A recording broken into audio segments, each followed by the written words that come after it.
Welcome back. Welcome. Yeah. Come on now. We got one. I just hit my mic.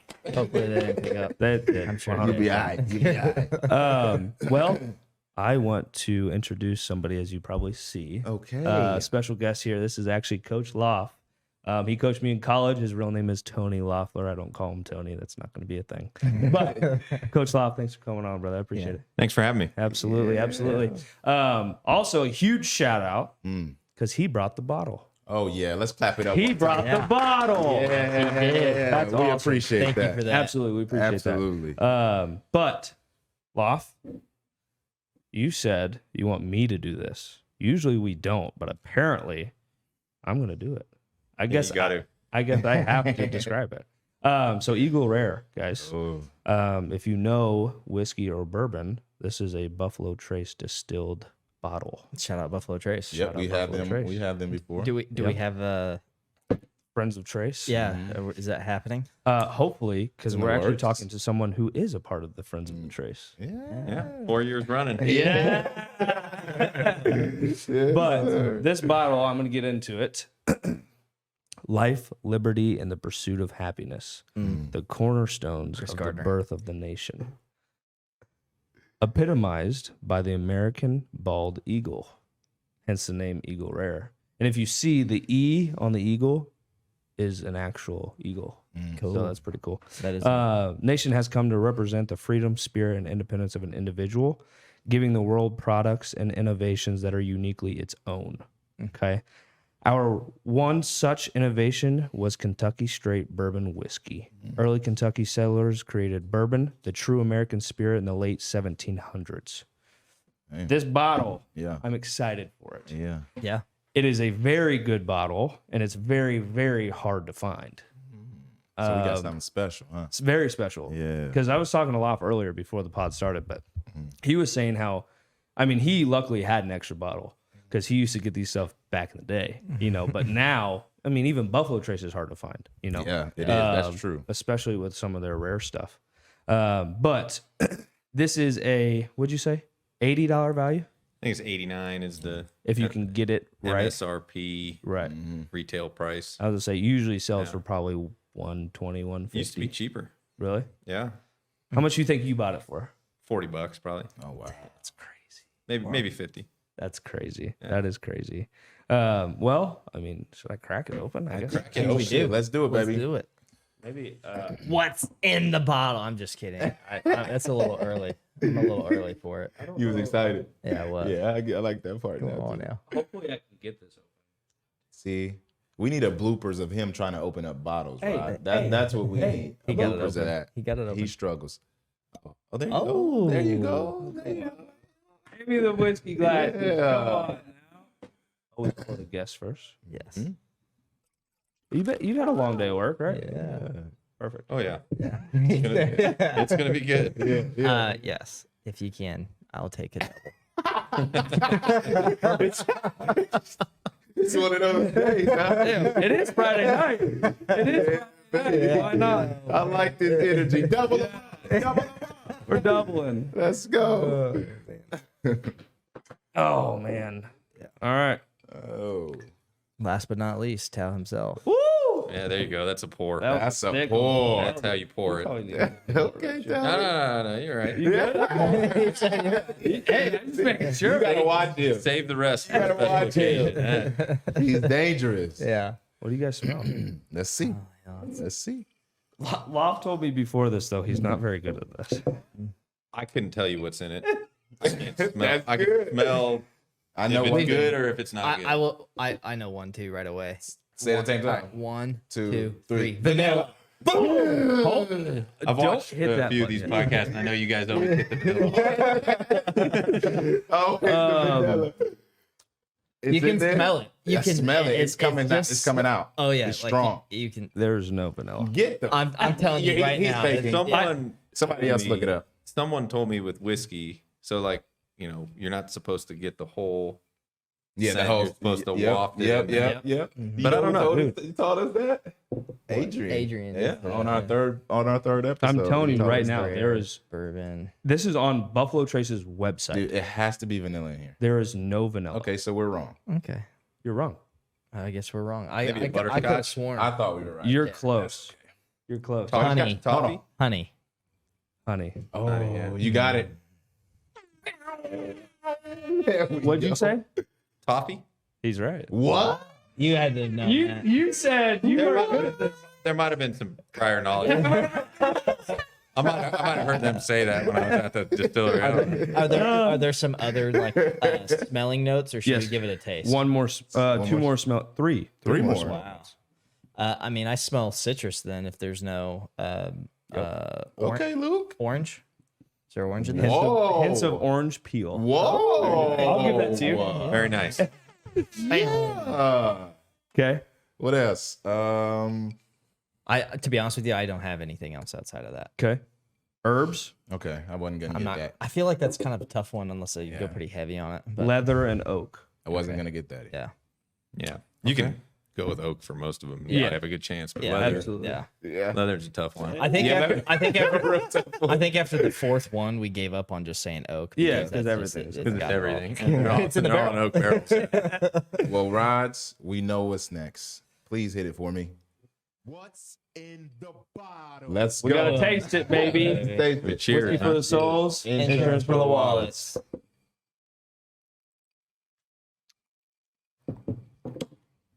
There's some in here I think you won't like, Nuts. Pine nuts. Oh, but it's different. Roasted nuts. come on, man. How'd you think? I think that's That was amazing. good. I will say that was pretty good. That was really good. Very good. Yeah. Do you taste It went down anything? smooth. There's one thing in here that I really taste after obviously tasting See, it. if there's nuts in this one I like. Most of the nutty whiskey bottles that we've had. See, I don't. 10th Mountain whiskey. What was the other one? There was another one, like one of the last ones we did. Yeah, I didn't like them. I couldn't tell you anything Yeah. flavor wise. No. Really? No, just good. Just good. I like love that. I that. like I that love too. that. Just good. I love that. Just good. But I honestly, I definitely get the citrus orange. Man, it's really sweet when you keep it on the tongue. Yep. Man, that's sweet. I'm surprised caramel is not in there. I think It's the honey. this is what you're tasting once I say it. But What Okay. whatever Give- whatever that is, I'm tasting. It's really candied almonds, okay. I like that.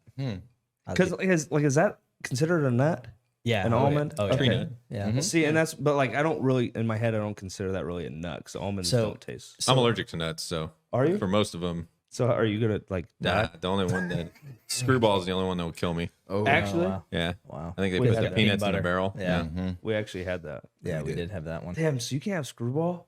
Never had it. I'm It's sorry. all right. You're not. It ain't all of It's that. too sweet. Yes. If I'm being a honest, dessert like this right here, it feels good when you go down smooth. Yeah, it it doesn't hits really your bite. soul a little bit. Yeah. The screwball, it tasted like a dessert drink. Yeah. It just too sweet. You're drinking sugar. Last one, very rich cocoa. Cocoa. So if you keep it in the mouth a little bit, you kind of sip on it through your teeth with some air, you get some oxygen through that, and then you leave it on the tongue. Don't do that. If you leave it on the tongue a tad, you'll get that sweet flavor just sitting there. I'm telling you, that's how I got it. Mm-hmm. So That's good. yeah. Wow. What a great bottle. Not Wow. like that. Let's That's clap the it up for that. Wow. Come on. I mean, Yeah. So did you leave a little bit on the tongue? Yes. You didn't swallow the whole thing. Absolutely. I'm telling you, you get Yeah, a it's big sweet. sweet flavor. Very sweet. When you do that. 45% alcohol, Okay. 90 proof. 90 Yeah. proof, 90 proofs. Not bad. aged 10 years. Okay. That's good. Yeah. I gotta give it. It's Hold I on. like it.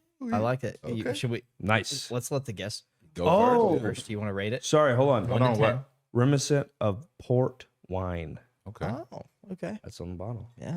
So that's why it's sweet. I am wine. shocked based off It's the sweet. nose that there was no vanilla. That really upset That me. did too. That really upset me. And we both Yeah. said it at the same time I was too. expecting vanilla. Yeah. Yeah. Just a little bit. Yeah. It's usually in there. Yeah. And so we always try to guess that one. That's an easy one. All right, so you've seen the pod. Mhm. Now we rate it. Oh, it's So obviously you got to take in consideration that price. The Price, bottle. yeah, price of the bottle factors in a little bit. They changed the price. I give it like an 8.2. Nice. That's a solid. staple. That's good. Nice. I like that. I like that. I guess I'll go next. Yeah. I am right in that same range. A2. I'd probably go. I'll just one up you and go an 8.3. I really like this bottle a lot, especially with just the aftertaste on it is good, even though it's got roasted nuts. None of those were candied almonds. Correct. And I like almonds. Yeah. So, and I don't get like a bad nut aftertaste. You know, on all the other ones, you can definitely taste it. This one, I don't. Yeah. I'm going to just go over here and punch somebody who's behind the camera. And yes, we're going to put that on there. Yes. Goofballs. Jake Cooper. And that one Yes. person may be Jake Cooper. Yeah, Jake Cooper, who's been a guest. I would say the reason why Jake Cooper's here is He's because a kid. he also played with me. Yeah. Coach Loff was obviously. We're just not going to let Jake on the podcast. No. I just think that's what we're going to have to do. Mark, he's over there, got a Okay. notebook open. And he's acting like he's doing homework. He's taking notes. I feel like he's doing homework over there, like he's in high school. Okay. He's taking notes on Loff. It's my rating. Yeah. It's my Sorry. time. Go It's ahead. my Go time. ahead. Go ahead. I'm sorry, Mark. I'm Oh, you're sorry. good. No. You're good. Yeah. I like it. I'm not gonna give it a 9. It's not a 9. Yep. I've only given one bottle of that, and we know which bottle that was. Remix. Absolutely. So it's not up there for me. But I will say it's really good, and it goes down smooth, like you said. I like it a lot. I'll give it. I'm a 8.5. I'm gonna go higher than what you gave it. Yeah, 8.2, I like it. 8.3, 8.5. Yeah, Last I but like not it. least. I Tom. like it a lot. I was gonna give it an 8.5. I'll one up Okay. you. I'll give you an 8.6. 8.6. Wow. So a little average of Wow. 8.45. Yeah. I like it. I like it a lot. So to each his own, right? Yeah. Yeah. I can't hear it. We turn it down broke because them in. whenever it's too loud, you can't. It cuts out on the. Yeah. Oh, man. I know. So I wanna we can't I hear it on wanted to here, but it will too. hear it fine. Oh, man. Turn it up a little bit and play it again. Yeah. That's good. Luke wants to hear it. I want to We hear gotta it. hear That's it. my favorite part. his own. There we go. That's what I think of every time. I just think of I was about to talk about Crunch Rack. Hell, man. I'm sorry, but really quick, quick sidebar. If your last meal, would you choose a On an freaking island, burrito? Not Taco Bell. Yeah. Not Taco Bell. You're supposed to be on my side. No. I mean, I would love to be on your side. Okay, what would your last meal then be? Oh, that's a tough question. Yeah, that's your first question today. Answer it right. I like a good ribeye. Oh, steak. Yeah. Steak. A good believe you just ribeye. said that. I You can't know, believe you that just validates everything I said on that one. I said a nice 20-ounce ribeye, red wine, baked potato, loaded. You're really pissing me off. I'm just kidding. So- Just being honest. You know, To each his own. To each his own. That is funny. but yeah, I mean, it's a good bottle. Also, go ahead. Let me note this. I think this is the highest grade that a guest bottle has gotten. Or am I wrong? Yeah. That is correct. Am I wrong? It's higher than the Am representative. I right? Come on now. And- There we go. Yeah. Come on now. Absolutely. And you know, the bottle of the representative is very similar to this, other Yes. than it has wax on top. Yes. Remember That how wa- hard that was oh, to that get was- off? Yeah. I was the one that got that thing off. We were Gave up. trying all day. Yes. That's but- it. Huge shout out to our sponsor, Yes. Etching and Engraving. Yes. Appreciate the Yes. glasses. Thank you so much. And then also one more shout out, obviously, to Loff for bringing the bottle. Yes. Thank you very much. Absolutely. Appreciate you. But I think this is a good time before we get into Loff Yeah. for Mark to run on in, Yeah. in a polo come and on in here. talk Absolutely. about Apollo. Right Yeah, there. yeah. Thanks, guys. We want to shout out our sponsor, Apollo Insurance Group. They are one of the largest health insurance brokerages out of the Midwest. They specialize in health, life, dental, vision, a lot of the things you need in regards to insurance they have. So they typically save their clients a lot of money in regards to their premium. So if you don't have someone that's helping you or aiding you through this process or this chaotic world of health insurance, please reach out to them. They fight for you, they specialize in what they do, and they're great at their job. Welcome back. That's your fault. No. No, That's your fault. No, We I all just said did. welcome. Back. To Another. No, because we already introduced the podcast. Okay, we're back then. We're back. We're just Thanks for tuning in. to this Mark podcast. just rolled in behind us. Yeah. It kind of freaked me out. It It did. made me jump a little bit because I changed uniforms and everything. He changes quick. Yeah, he's he like does. one of those people in the circus where they just keep changing outfits. Well, but thank you though tuning into our sponsor, Apollo Insurance Group. They've essentially made us everything possible Yes, that we're here absolutely. for. So yeah, thanks for tuning in. Absolutely. Well, Loff, it's now your time to shine. oh, Absolutely. hostage. No, hey, I want to start off pretty easy because obviously you inspired me a lot at Apollo, or not at Apollo, but at Missouri Western. I want you to kind of describe, because you played there, you know. So I want you to kind of describe your journey from, you know, you can do high school or whatever to Missouri Western and where you're at now, just a little bit. Yeah, I originally I grew up in California, so I played baseball in California and played some junior college baseball, and then I went to New Mexico State. Had a good buddy at Missouri Western, so I needed to transfer out. Wasn't really getting it done at New Mexico State at the time. I was hurt and didn't really play well, so had a buddy in St. Joe Mo, and he said, "Hey, come check it out." And I went there. I loved it. Finished my career, and then I got an opportunity to coach just right out of college. So I was pretty lucky to get that opportunity, and then I did that for 8 years. So it was pretty cool for me in the college scene, getting to coach these guys, and then now as I'm getting older, like watching these guys be successful human beings is pretty cool because that's what it's really all about. During COVID, there's a lot of uncertainty and whatnot, so then I made a move to a club baseball scene. Pretty much was the director of player development. I kind of ran a lot of the different operations in the club, and then I had my second kid. And What club team were you? I was coaching at Prodigy in Parkville. Okay. Shout out to Prodigy. Yes. Love those guys. They're awesome. They were great dudes to work for. I'm still really close with all of them. And then, when my second child was born, my daughter was born, I needed to be home a little bit more, needed to be a little more active with the family. So I had a friend of mine that was at Missouri Western as a football coach, and he was working at a company called Cintas. He called me up and he was like, "Hey man, you should apply for the sales position." No sales experience whatsoever. So I applied, I went through the process, and then I liked it, and now I'm here and I love it. It's pretty good. It's a good lifestyle. Yeah. Yeah. I think sales is it's a really fun career. You get to put you over here spilling or something? Or, oh, okay. I'm good. But you get to put forward really what you put in is what you get out. It's the same thing here. I don't know if I would really go in another career outside of sales, to be honest with you. I love it.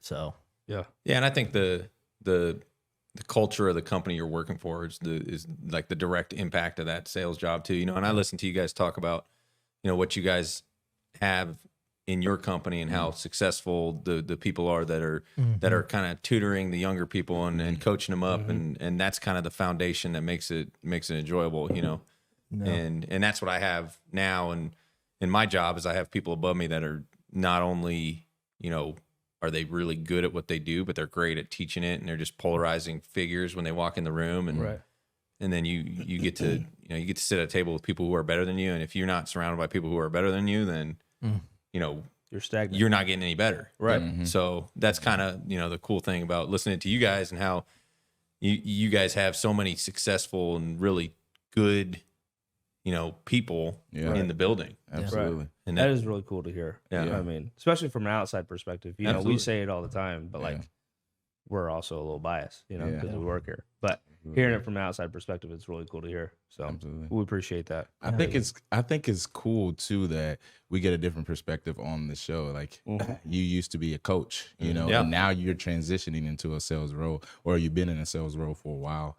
And so what we gear towards here when it comes to recruiting, we really go after athletes. Yeah. As you can tell, Talbot, Cooper, that's some things that we hunt for. What do you say what characteristics would you look for, or you say that mold athletes to be good sales individuals? What do you think corresponds? What do you think? a lot of it's just, being resilient and in your guys' industry, and I don't pretend to know a lot about it, but, you're going through a lot of failure to get to the small successes. And what I do now is the same. I'm cold calling 10 places to get one person to talk to. Yep. And when you're playing a sport, you're putting in today's society, everybody's really, they want instant gratification. Yeah. And they don't want to hear that the work you put in right now is going to be beneficial for you in 6 months. Correct. And that's a hard thing for people to grasp. And the athletes, they've lived that in some fashion. And so that makes them set up for success, in different fields, because I wouldn't say it's patience, because patience is kind of a bad term. You want to be successful and you want to strive towards success as soon as you can have success, but you can handle, the setbacks along the way.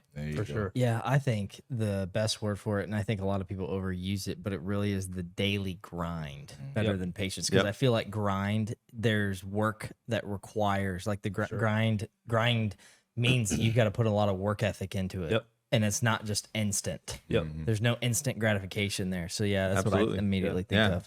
You got to grind it out, and some days are going to be good and some days are going to be bad. You got to ride the wave, and the highs and lows aren't as bad when you're, like with what I do, it's the highs and lows aren't as bad, man. Like, cause we lived highs and lows in so many different ways in baseball. And it just kind of mentally prepares you for that world. Oh yeah, I think of, because I was a pitcher in college baseball myself, and I just think of those days that I did not have my stuff. I've got pain in my arm because all my lactic acid would go to my bicep, and I would just have massive bicep tendonitis, and I would just have to grind through an inning. You gotta hit your You shot. gotta find a way to win. Yeah, Exactly. You gotta find a way to win. So even though your arm feels like shit, It doesn't matter. you don't want to throw another ball. I think we've been there. Yes, we have. No, I think the coolest part is, honestly, not just from me, but like the players I talked to that Loff also coached. Like Loff was one of the main people that influenced a lot of people where we were, because he not only was the assistant coach for us, but he was a player's coach. Every time we had to wake up at 5 a.m. to run, it was with our athletic training staff, but Loff was always there. He was always there. He always woke up to make sure we were doing what we needed to do to our best ability. And like that showed us, though, like he's willing to put in the extra hours and leave his family that he had to make sure we were successful. So like we caught on to a lot of that, and we were in turn willing to go to the field after hours and do turf. Yeah. Even Oh though yeah, that we was did a lot of pain in turf. the ass. We did a lot of turf. I don't miss the turf work. Did you make Tao run a lot of poles? We did We run did quite a armory bit. runs. Those damn armory I runs. changed a lot He did. on different stuff over the course of the years, just because I learned more. I was thrown into that position as I was a catcher, and I was thrown into the pitching coach role. Oh wow. He was the one that recruited me, actually. And I didn't know what the hell I was doing my first year. Like I didn't know. I was like, I know how to call the game because I was a catcher. Yeah. But it was like, here's our head coach was like, you're the pitching coach now. I was like, all right, well, I better figure it out. But as I progressed, I kind of learned a little bit more about what was better for each athlete. But and then when I got done with college, I went to the club role. I really felt like I was locked in, like as a coach. I felt like I hit like a pinnacle in my career where I felt like I was really good at that point. I wish I knew then I wish I knew then what I know now. Right. So it was, looking back on it, like if I had known more earlier on in my career, I think I would have been better for these guys. But now I'm back in just the new role. Right. Now I'm the puppy trying to figure it all out. Exactly. So Right. it's crazy which direction life takes sure. you. But Yeah. I think that was for sure a big thing for him too, because he was willing to adapt. And we talk about that a lot, especially in sales. I mean, everything changes, and he was willing to adapt with the game. And a lot of the coaches that we had after him were not. And so it was one of those things where we really missed after Loft left. Which I think sucked. one of the biggest things that I learned from just a pitcher's perspective from my coach, Coach Burns, which he had a lot of great game insight, and I love that about him, is just shifting where you're at on the rubber. Yep. And I'd never even really put 2 and 2 together on that. I always was a guy that was I was a right-handed thrower. I was always furthest to the left side of the rubber. Well, when you're there and you're not throwing 95 miles an hour, and you're playing Division II baseball, and you throw mid 80s, and they get to see everything so much clearer. If you could if you shift your body, and you start on the right side of the rubber, especially against right-handed hitters, which is what you face most of the time. Right. When your arm angle, when you release, it's behind them. So they already have this feel where the ball's coming at them, even though it's just from an arm angle perspective. And that was one of the first things I learned as a freshman pitcher. I was like, holy crap! Yep. Why did I not think of that? That's what he taught me as a lefty. 'Cause I was a lefty So- specialist. Yeah. I used to move guys around on the rubber quite a bit, and then as I got later, when I was working with younger guys, and then I kind of just strayed away from it. I kind of just went with what would bring them the most success. But oftentimes, I mean, when you're searching for something, a lot of times it's not even about what really happens in the game. It's about what makes them feel comfortable. Because if they're comfortable, if they got that confidence, and how you can bring that confidence out of them, whatever it is, then you start getting the best out of people. So you play with that a little bit, and Right. That's good. I think it all transcends. We're talking about coaching. We just had a conversation about pitching, about coaching, about catching. We just had a whole conversation. And I'm sitting over here and I'm thinking, he just said, whatever you need to do, whatever makes them feel comfortable in order for them to perform. Well, Build let's confidence. there we go. Build confidence. Let's transcend that. Yeah. Sales, baby. Let's go back It's to the it. same thing, It's man. the same It's the thing. same These thing. rules apply. Yeah. And so it's just amazing to see how and why we seek after who we seek after. It's an importance and skill to what we do. But that's just so true. Because again, even with sales, Talbot, I'm sure, you coming from being an athlete and now to sales, I mean, same thing. You got to be coachable. You got to believe in yourself, but you have to have leaders that's going to get in the field with you. Yep. And Luke liked to call it. What do you like to call that type of trench warfare? Trench leadership. Yeah, trench leadership. That's an awesome term, He by likes the to way. call that. Yeah. I'm going to steal that term. Yeah. No, And that's so I think that's really cool how all this just resonates. You know, sports, sales, it goes hand in hand. Honestly, when you think about it. Yeah. Yeah. I got another question for you if you guys don't have any. So you obviously just had another kid. Yep.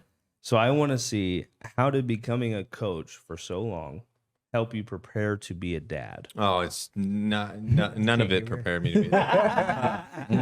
Get prepared for that, man. Yeah. I oftentimes get frustrated with my son. Like I would. How old's your son? He's 2.5.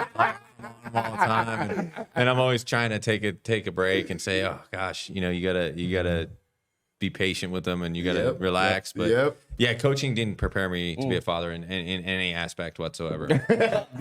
How old's your daughter? My daughter's 5 months, and she's a perfect angel. I mean, my daughter does no, like, it's crazy. My daughter will cry, and like, I'm just like, you poor thing. And then my son will cry, I'm like, stand up. Yeah. Get up. Don't cry.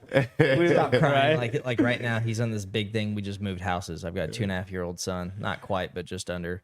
He turned 2 in September. And then maybe he is 2.5. So he's the same age as my son. My son was August. So Okay, yeah, September 3rd. And then I have a daughter that's 8 months. oh, you're Yeah, you're man-to-man coverage. Yeah, with me. yeah. We're living in the very same household right now.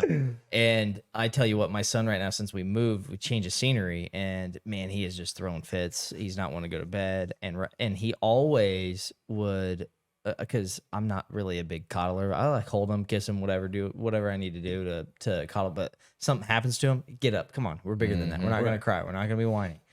Right now, he just wants his mama.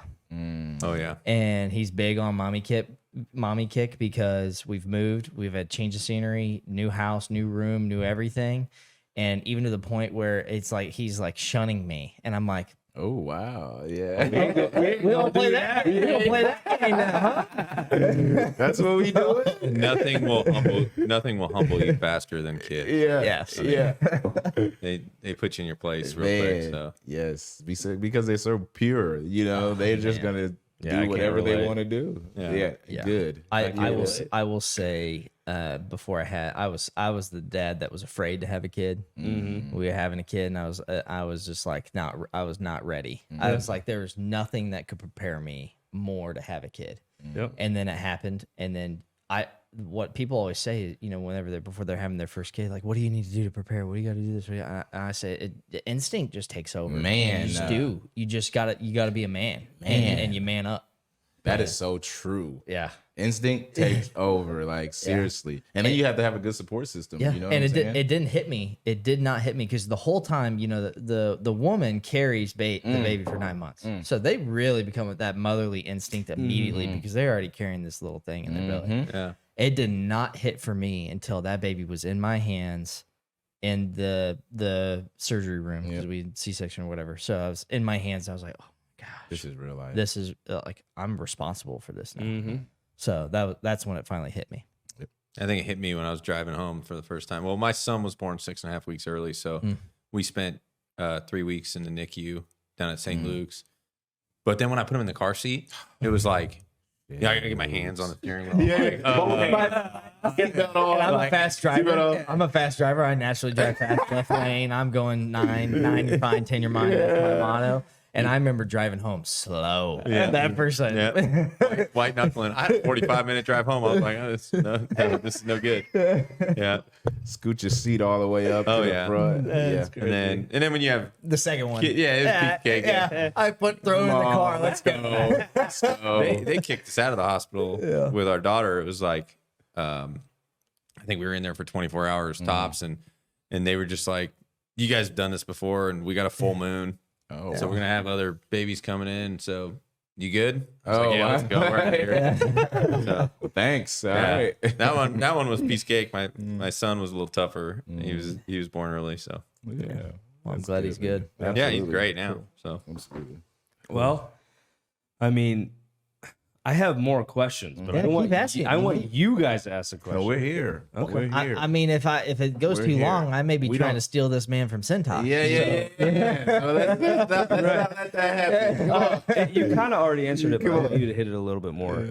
What were some of the differences or similarities that you got from coaching that moved you into sales?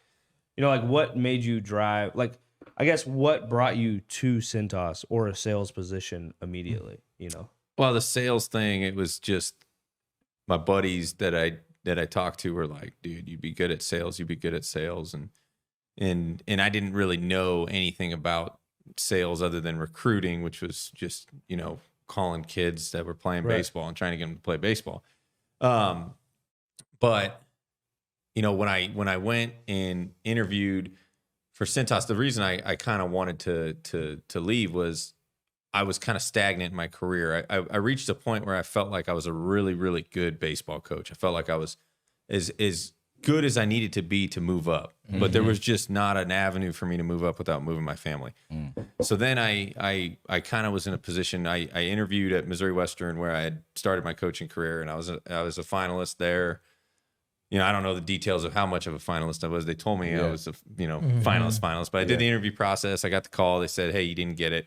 And that was a tough one to swallow, but I looked at it and said, hey, I think this has run the course. So I'm going to try something new. So I had a friend of mine that also coached a different sport at Missouri Western who was working for Centos, and he told me to interview for the sales position. So I said, I'm going to try it. Right. My initial interview was like flawless. It was like, I killed it. I was great. And then I interviewed with our sales director, she's just like, she's a badass. Like she's so good at what she does. And I left that interview saying to myself, like, there's no shot I get this job. Like, I just didn't feel good about it, Then I went on a ride along, had another couple different things I had to do. And I was like, man, this job is pretty cool. And then I ended up interviewing with the VP, and his was real simple. He was like, hey, what, like, you having a midlife crisis? I was like, no, man, like, I got a family, I got this. And he's like, okay, you think you can, do this job? This is what it entails, et cetera, et cetera. I said, yeah, man, I think I could be good at it. And he said, okay. I said, do you need anything else from me? He goes, don't talk yourself out of a sale. And then he said, you're going to get the job. So I said, okay, cool. So then I went through like 2 weeks of like real like nervousness because I'm making a pretty serious life change. Yeah. And then, ever since I started, everything that they've done from a culture standpoint is just so much. It's so similar to everything we preach to our athletes. Like, you know, you're grateful every day for the opportunity you get.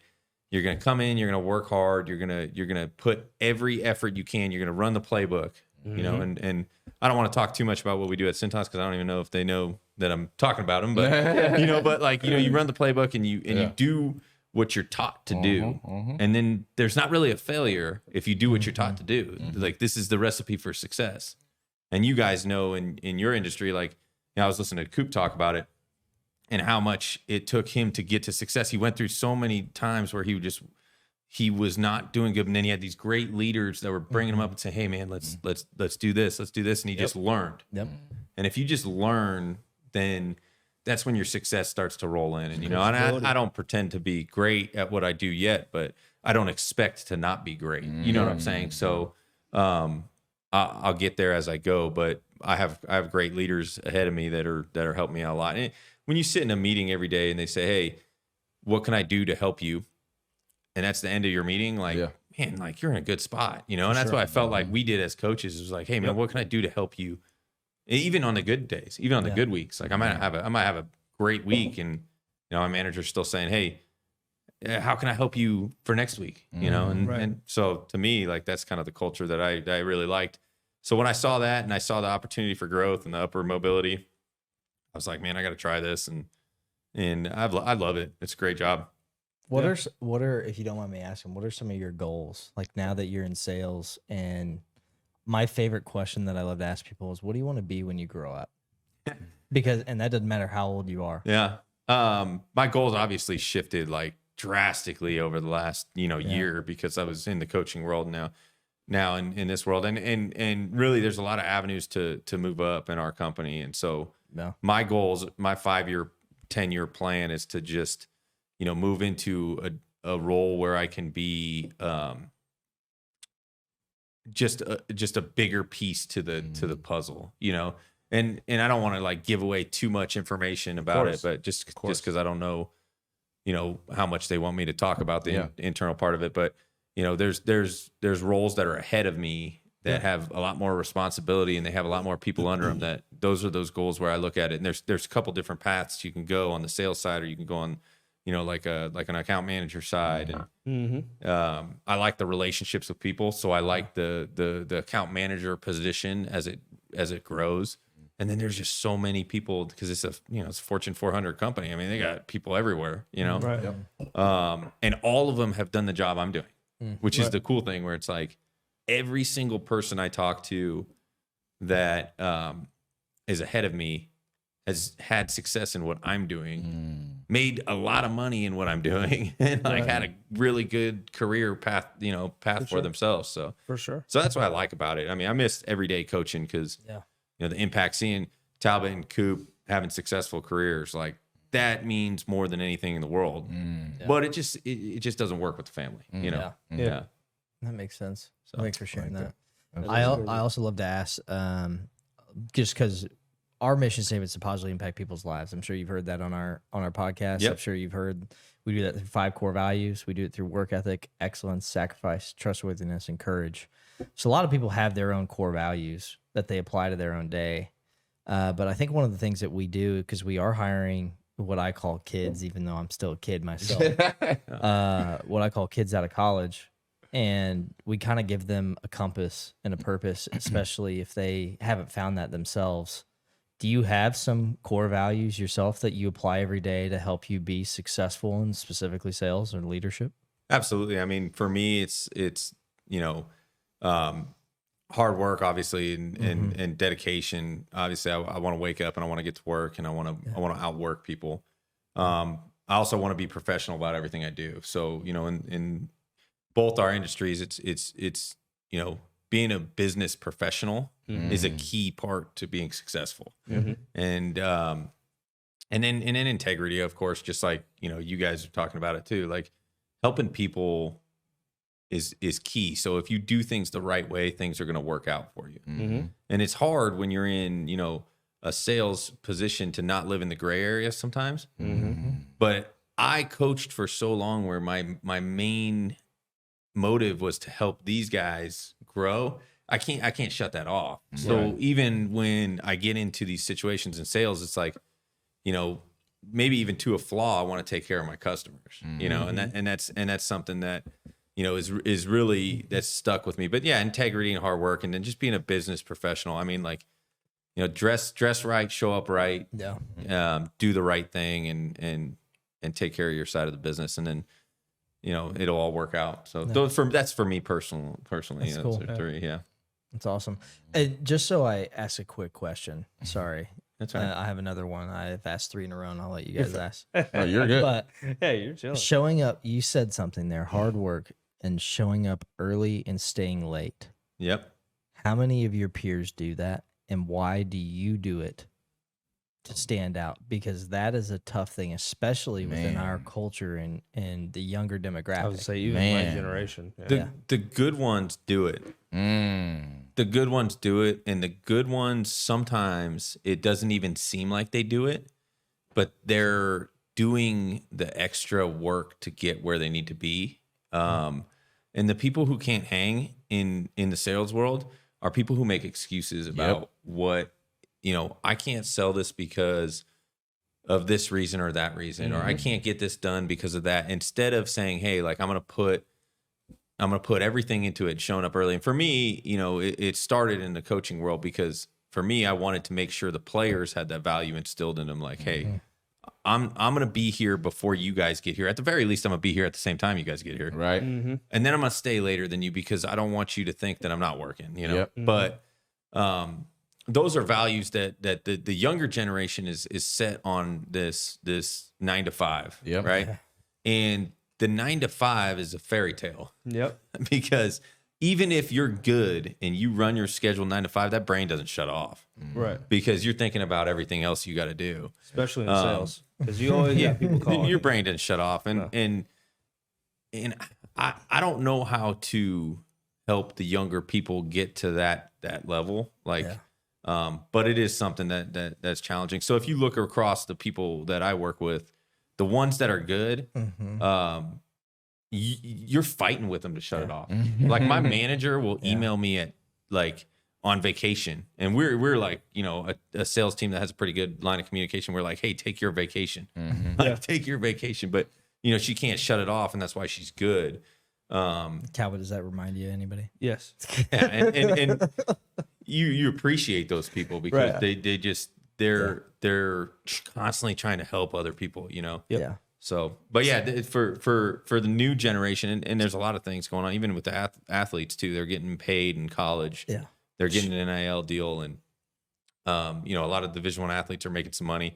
And then you got to throw them into the world, and you say, hey, you're not going to make money for 6 months. You're not going to make any money for 6 months. But if you ride this wave, you're going to make a lot of money. Yeah. Right. They still can't handle it, because they were making money cash when they were playing their sport. So that's going to be a challenge for all of us as we continue to grow, is to motivate young people on.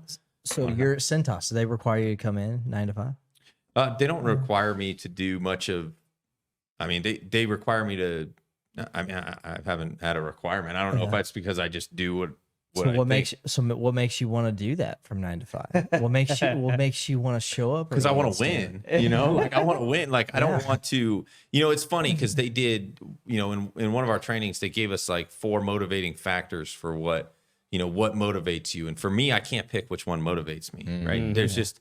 You know, I just really want to be good at what I do. I never wanted to. I didn't take the job so I could not be good. Correct. You know, so and I'm not good yet, but I will be. But I wake up early so that I am good. Yeah. You know, I got kids to feed. I got a wife that I got to take care of, and He's got a why. Yeah. Why? And, that's big. I got a why, man. And for me, it's like it's non-negotiable. Like, there's no, like, I can't go home and say, hey, you know, I didn't cut it. Correct. Yeah. So that's the other thing that, like, you know, and you guys, as you know, when you're hiring people, like, the people that have that motivation are going to get it done. Yeah. Yeah. That's what I'll say. If you've got we have business leaders that tune in. We have other people that are in other businesses that tune in. We've got insurance agents, and we've got even people that are coming out of college that have requested topics for us that tune into our podcast. So if you're looking to get ahead, we've gotten this a lot from not college athletes, but just college students, period, that tune into our Whiskey and Insurance podcast. if you are looking to get ahead, you've got to apply the principles that we're talking about the last 15 minutes. Man. Yep. Because if your expectation is that you want to make a lot of money, because that's what everybody says in the interview. Oh, I want to make a lot of money. I want to make 6 figures. I want to make well into my 6 figures, or whatever they say. There's very few that actually do, because they aren't willing to sacrifice the time or their future self, the right now for their future self. Mm-hmm. And that's key. What you're doing right now is you're sacrificing time. I know you are. You got 2 kids at home, and I guarantee you're not getting home at 5. And a wife. Or 5:30, or if you are home, guess what? You're probably in your home office selling or doing whatever. Sending emails, putting together different stuff. I mean, and Saturday mornings, you're probably sitting there thinking, how could I prospect better? How could I do this better? every day. Yeah. Every day. And that's exactly my point. And a lot of people, they treat sales positions as, it's 9 to 5. 5 o'clock, I'm shutting it off. I'm done. And you can't do that. How can you expect success when you aren't willing to do the things that require success?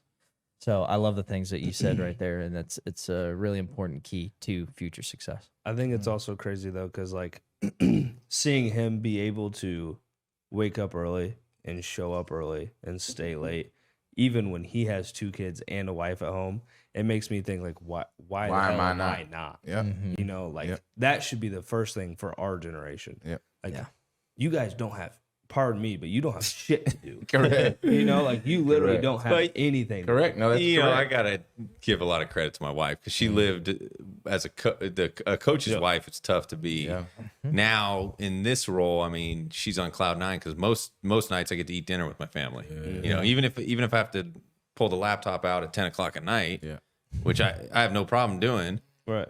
I get the dinner time with my family, which I didn't always get in the college world. So there was some give and take on that end, but I got a Especially pretty now that special there was- wife that understands that my brain doesn't shut off too, So Absolutely. and hers doesn't either. I mean, she's good at what she does. She's a professional at what she does. So What does she do? she's a Wow. dietitian at the hospital. Yeah. Nice. What's your wife's name? Alyssa. Shout out Alyssa. Absolutely. Yeah. Thanks for Absolutely. supporting this guy, Yes. because that's, I will say, especially in sales, I tell you guys this all the time. It takes a really incredible supportive partner to help make sure that when you go through different things, when you've got kids that are dependable upon you, you got a family that's dependable upon you, it's not 9 to 5. There are 10 o'clock nights. Last night, I was texting you. Guess what I was doing from 10 to You were midnight? working. I was. I had the laptop out. I was sitting right next to my wife, and I was cranking out stuff. And this morning, where was I? 5:30 a.m. Here.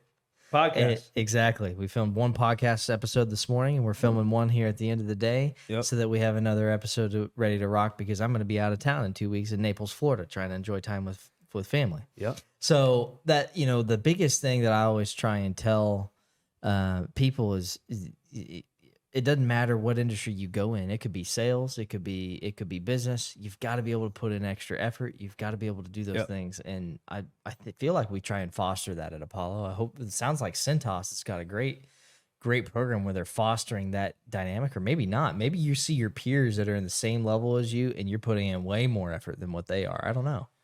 No, I would say that from an organizational standpoint, like, from a business to business sales position, we get the most training and help and just overall support to help our people become really good people. And that's why I really enjoy the job. Yeah. I listen to you guys, and I know you guys are doing the same thing at Apollo. I listened to Coop's podcast the other day and really kind of soaked it in, just listening to him, become a successful person in his life and what he's able to do for his wife and his future family. It's just incredible. So that's why I love listening to that, because it's like, I knew this dude when he was 19 years old. And now I watch him walk around the office, and I even told him today, I was like, man, you got this confidence, man. You got this aura. You got a little swagger. swag. And that's just an awesome thing. So, what you guys are doing is great, because, even for me, I coach these guys, but I tune in this podcast because I think it was the fear of cold calling. And I was going through it, man. Like I was new to my job and knocking on doors isn't easy. No. And I wanted just one piece of little bit of information from some other people that have been doing it to just get better. And I'm like, man, I got some time. I drive a lot, So I started listening. Yeah. And it was pretty cool. Plus that. I like whiskey. I got it. Yeah. We appreciate that. Thank you. You guys are appreciate doing it. great. Thanks, man. Well, I tell you this. What was? Did you have a big takeaway from the cold calling podcast episode? Was there anything that you were able to use for yourself where you're like, you know what? This today was hard, but they said that it was going to be hard, and that other people are doing this. Or was there anything like that? I think it was just more of like, sometimes you get relief in numbers, and knowing that people are in the same boat as you, because I don't care what anybody says. When you can be the most personable person, you can say that you're easy. You can say, hey, I can go talk to people. I can do this. And like me, I suck on the phone. So I'm always trying to get better on the phone, and then, I'm selling a couple accounts. So I feel really good. So knocking on doors is easy for me. Right. And then the next week I'm at a 0 and I'm knocking on doors is hard. So just that strength in numbers, knowing that other people are going through that same thing. It just made me feel like, okay, you know what? I gotta get up the ladder a little bit and get back on the horse. So See, that's Go for it. No. one thing that he said right there though that really like hits me that I talked on a while back though is like, it doesn't matter how confident you think you are at talking to people. The fear of the phone or the fear of sales is a thing.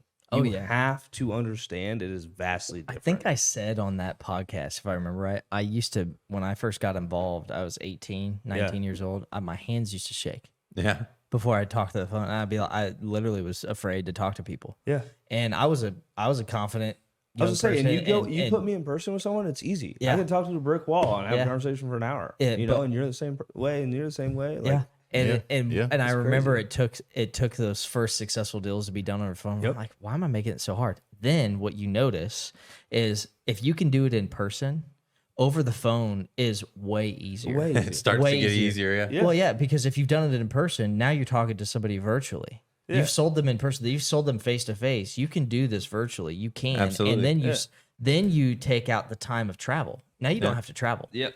You can do this all over the phone. So now you save gas money. You save all kinds of different things from that. If you can sell in person, I'm telling you, you can 100% do over the phone. And it's definitely a confidence play. And one of the things that you said was, when you were at the beginning, you said I suck at cold calling. Yeah. If one of my agents would have said that at Apollo, you know what I said? I said, no, you don't. You don't suck at cold calling. You need to get that gremlin off your shoulder. You got two gremlins. You got one over here and one over there. One's telling that you can. One that every step of the way is telling you can't. Absolutely. And keep down. they're gonna live in your head. That's what I'm a big proponent of. The devil's here to kill, steal, and destroy, and he's here to help rob your dreams from your future. So one of the biggest things is you got to get that gremlin off your shoulder, and you got to pick up the phone and make the next dial. Every no is close to a yes. Yep, every no you get is the next step closer to a yes. Yeah, absolutely. And I remember from that cold calling episode that that's what we try and foster at Apollo. Fire on that. Yeah, I think that, and that's the truth though. It really is, and it's so hard when you're going through it in the moment. It's just like baseball. Oh yeah. It's just like baseball. A Hall of Fame hitter is a career 300, 330, whatever. 3 out of 10 at bats. A lot of failure. A ton of failure. So much. Sales, Numbers, I baby. can't relate it to this. It's the best relatable sport. Yeah. When it comes to sales, because you're gonna fail way more than you're gonna ever hear a yes over the phone. Yep. Just will. Well, and like you said about the gremlin, man, like you got to get yourself in uncomfortable situations. Yep. And like for me personally, one uncomfortable situation was I didn't like calling people when I was next to someone else. I'm sitting at a table in a conference room and I didn't like picking up the phone. And so I had to just work out of that. Yep. And then, just keep working out of it. I'm still working out of it. And it's not going to go away quick, but the more you do it, the better you get. Oh yeah. Absolutely. Because you got to feed. We talked on this on one of our other podcast episodes that aired the other week, and it was life coach. You gotta, there's a point in time that we had Marilyn Maka. She's a great family friend. She's a life coach. She had a financial advising firm, very successful. Sold that. She was in Houston. Moved up here because her kids were here in Kansas City, and ended up being my parents' next door neighbor. She has great focus on you have to focus on positivity.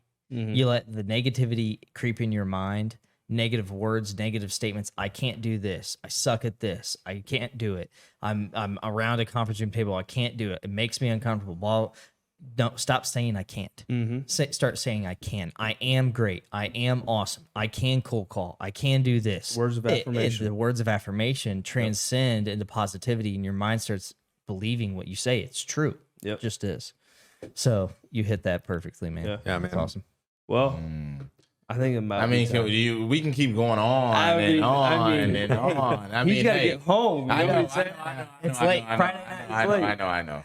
No, but This has been amazing, man. I was gonna say I appreciate you. Well, I appreciate you guys having me on, man. It's been yes. fun. Yeah, I One more appreciate thing I was this. gonna say: if you could leave anything with either a college athlete or Good, an Talbot, athlete good. or anyone just wanting to get into sales or anything, what would be the main thing that you would say that helped you get to the position you are now? What do you want to leave them with? Yeah. Just jump in with both feet, man. Yeah. Just do it, and when you decide to do it, just commit to it Full sprint. and give yourself a good chance to do it. Yeah. Don't like put a timeline on it. Don't put a stipulation on it. Like if you decide to do something, give yourself 100% chance to see if you're actually successful at it. And then, if you do it wholeheartedly, then you have no regrets. That's what I would tell everybody in any job is jump in with both feet, see what happens. That's awesome. Jump in. Thanks, with both feet, thanks for see coming what on happens. today. You bet, guys. I appreciate it. And thanks for bringing this bottle. This Yeah, is keep awesome. it, and I'll stop in one day, and then we can have a Yeah, glass. we love that. Absolutely, brother. We will take you back Absolutely. here anytime you Anytime. want to. I appreciate it, guys. Let's Well, cheers one more. time. Let's do it. Little whiskey For the souls, Insurance for the wallets. Appreciate you Until guys. next Till next time. time.